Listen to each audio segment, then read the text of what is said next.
In the top stories, Prime Minister of St. Maarten pays surprise visit to Prime Minister Dr. Terence Drew. Police and protesters clash in Dominica over protests over new electoral bills. And Trump and Putin discuss ceasefire proposal, but key differences remain.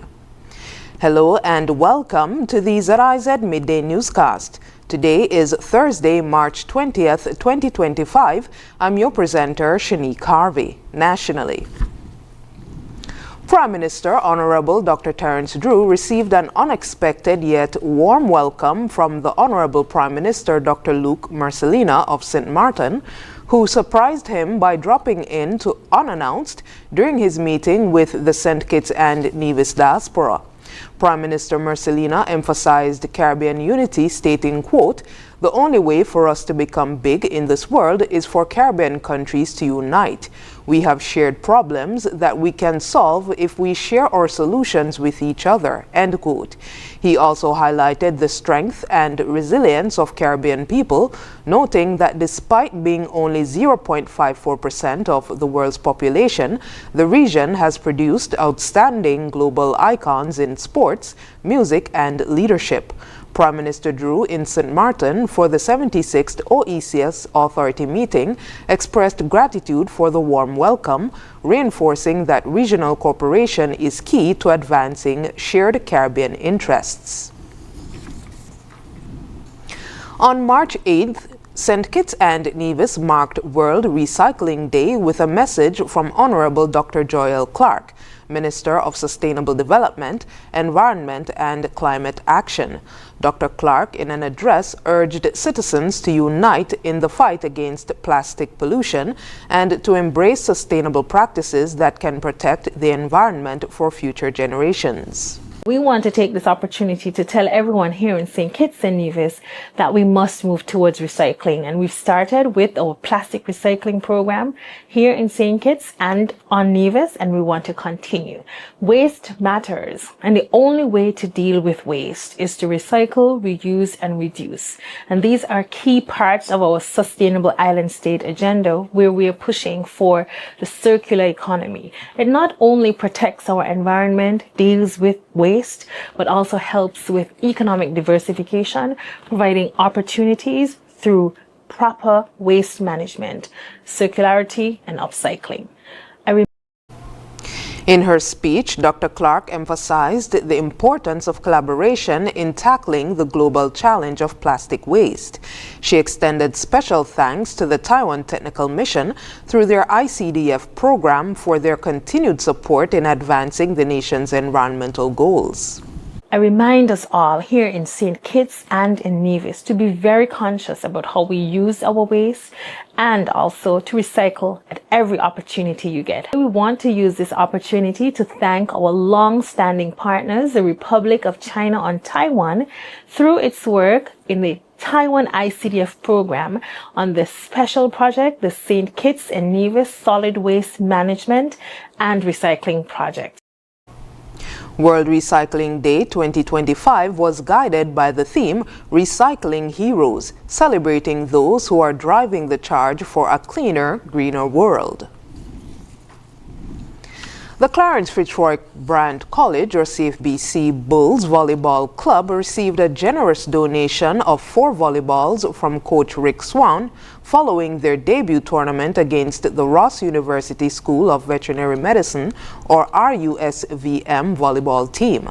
The match, held on Friday, 14th March at Netball City, saw RUSVM victorious with a 3-0 win in the best-of-5 competition. Despite the loss, the game was full of energy and demonstrated strong team spirit from both sides. The CFBC Bulls Volleyball Club expressed their heartfelt thanks to Coach Swan for his ongoing support, which has been instrumental in providing not only essential equipment, but also valuable guidance and encouragement. His contributions have played a key role in the team's growth and development. The club also extended their congratulations to the RUSVM team for their victory and thanked them for their enthusiastic participation, which helped make the event a memorable experience. We move now to news on the regional scene. Protests in Dominica turned violent as police clashed with citizens protesting 3 controversial electoral reform bills that were scheduled for a second and third reading in Parliament today. The bills under scrutiny include the Electoral Commission Bill 2024, the House of Assembly Elections Bill 2024, and the Registration of Electors Bill 2024. Earlier this week, Dr. Thompson Fontaine, leader of the United Workers' Party, addressed a press conference organized by the Electoral Reform Coalition, where he urged Dominicans to take to the streets in large numbers to protest today's parliamentary proceedings. In anticipation of potential unrest, Prime Minister Roosevelt Skerrit had revealed plans on Tuesday to request assistance from the regional security system to help maintain order.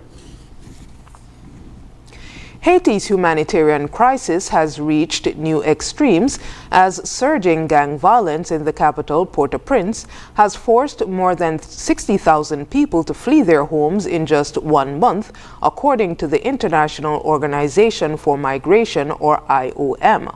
The latest wave of displacement marks yet another grim milestone in the country's deepening instability. For years, gang violence, displacement, and political turmoil have gripped Port-au-Prince and other regions, but in the past 2 months, the security situation has deteriorated at an alarming rate.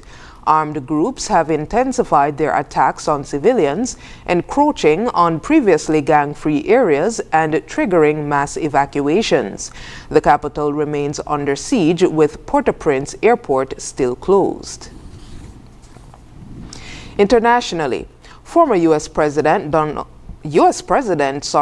Trump and Russian President Vladimir Putin agreed on Tuesday to a temporary pause in strike on Ukraine's energy infrastructure. However, Putin did not endorse a broader 30-day ceasefire proposed by the U.S. The White House called the agreement a step toward peace, but Ukraine's President Zelensky expressed skepticism, emphasizing that any negotiations must involve Ukraine. Trump welcomed the development, confirming an upcoming exchange of 175 prisoners of war between Russia and Ukraine. Despite some progress, key issues remain unresolved, with Putin continuing to demand Ukraine withdraw from annexed regions and end military aid. The future of the conflict remains uncertain. And finally, in international news, President Donald Trump plans to sign an executive order on Thursday to begin the shutdown of the U.S. Department of Education, fulfilling a long-standing campaign promise. The move aims to return education authority to the states, although dismantling the department would require congressional approval. Trump has criticized the department as wasteful and politically biased. The executive order will direct Secretary Linda McMahon to oversee the closure while maintaining key services. Critics include the National Parents Union warned that this could harm vulnerable students as the department manages significant funding for public schools and student loans. Republicans have long advocated for ending the department, but some, including Trump's allies, question whether the president has the authority to close it without congressional action. Recent attempts to shut down the agency have faced political resistance. And now for the weather.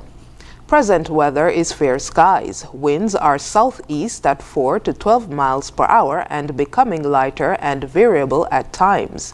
Seas are 1.5 to 2.1 meters or 5 to 7 feet in northerly swells. A high surf advisory is in effect. The temperature for today is 28 degrees Celsius or 83 degrees Fahrenheit. Weather forecast for today predicts partly cloudy skies with occasional cloud cover and a 40% or moderate chance of showers. Tonight's weather will remain partly cloudy with a 20% or slight chance of showers. Sunset for today will be at 6:22 p.m. and sunrise for tomorrow will be at 6:14 a.m. And that brings us to the end of the ZIZ Midday Newscast.